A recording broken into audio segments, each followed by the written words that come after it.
नवंबर की एक सर्द रात में 11 बजे दरवाजे पर दस्तक हुई। मास्टर अकबर अली ने जाकर दरवाजा खोला तो नकाबपोश लड़की दरवाजे से अंदर गैराज में आ खड़ी हुई। बोली, सर 500 रुपए मिल जाएंगे। मास्टर साहब ने पूछा, आप हैं कौन, बताएं तो सही। उस लड़की ने चेहरे से नकाब हटाया और बोली, मैं आपकी शागिर्द आसिया रहमत हूँ। बच्चे सुबह से भूखे हैं। छोटा बच्चा तो भूख से निढाल हो रहा है और रो रहा है कि दूध पीना है। मास्टर साहब ने उसे 1000 देना चाहा, मगर उसने 500 रुपया ही लिया और चली गई। अड्डे पर जाकर 1 किलो दूध लिया, होटल से दाल की एक प्लेट और 10 रोटियां लेकर घर आ गई। आसिया रहमत एक ऐसी लड़की थी जो सुबह, दोपहर और शाम में सूट बदल कर पहना करती थी। सोने का चम्मच मुंह में लेकर पैदा हुई। बाप मंडी में गल्ले का ताजर था। शादी भी चचा के घर हम पल्ला घराने में हुई थी। 10 साल गुजर गए, मगर लाख कोशिशें, तावीज़, दम दवाइयों के बाद भी औलाद ना हो सकी। एक रात आसिया ने तहज्जुद पढ़ी और दुआ की कि या अल्लाह, मेरी किस्मत में लिखा रिस्क कम करके मुझे गुर्बत दे दो। उसके बदले मुझे औलाद चाहिए। मैं हर सूरत माँ बनना चाहती हूँ। मुझे रिस्क और मालो दौलत की हिर्स नहीं, बस तू मुझे औलाद से नवाज दे। अगली सुबह खामद को दिल का दौरा पड़ा और दुकान पर ही उसकी वफात हो गई। सारा कारोबार 3 भाइयों ने समेट कर बेवा को ये कह दिया कि वो मकरूज था। आसिया की शादी उसके एक निकट्ठू और जुआरी देवर से कर दी गई।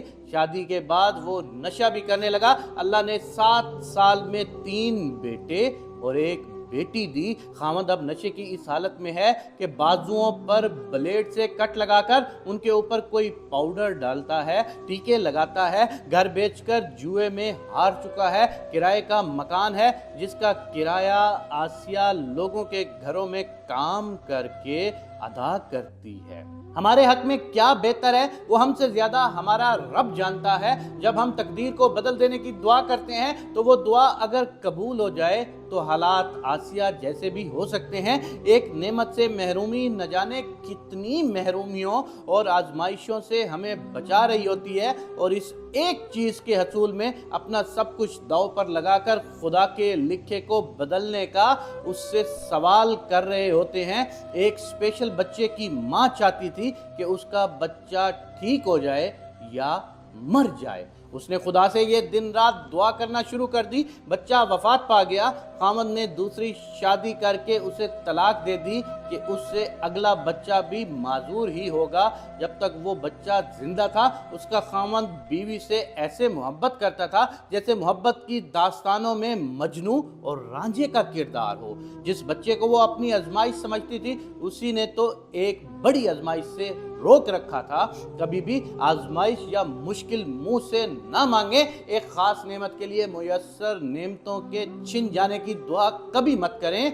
आप वो नहीं जानते जिसे वो ज़ाते बारी ताला जानती है, जो ये सब कुछ कंट्रोल कर रही है, और उसकी कुदरत का एक खास निज़ाम है जिसे गौर व फिक्र करने वाले ही सिर्फ बखूबी समझ सकते हैं। अपने आप को अल्लाह के सामने गिड़गिड़ा कर सजदा रेज करके ये दुआ मांगो कि मेरे पाक परवरदिगार, तूने हमें जिस हाल में भी रखा, जैसे भी रखा, जो भी तूने हमें दिया, जो हमसे छिन गया, हम तेरे शाकिर बंदे हैं। हम तेरा शुक्र अदा करते हैं क्योंकि अल्लाह तबारक व तआला को मालूम है कि तुम्हारी अगली मंजिल कैसे है। तुम्हें कतल मालूम नहीं है। हम कभी पैसे के ज़ोम में तो कभी सेहत के ज़ोम में, हम कभी किसी अच्छाई के ज़ोम में। हम कुछ बातें तो कर देते हैं लेकिन उसके बाद के नताइज से हम नावाकिफ होते हैं। अल्लाह, हमें तू हमेशा हर मुसीबत से दूर फरमा।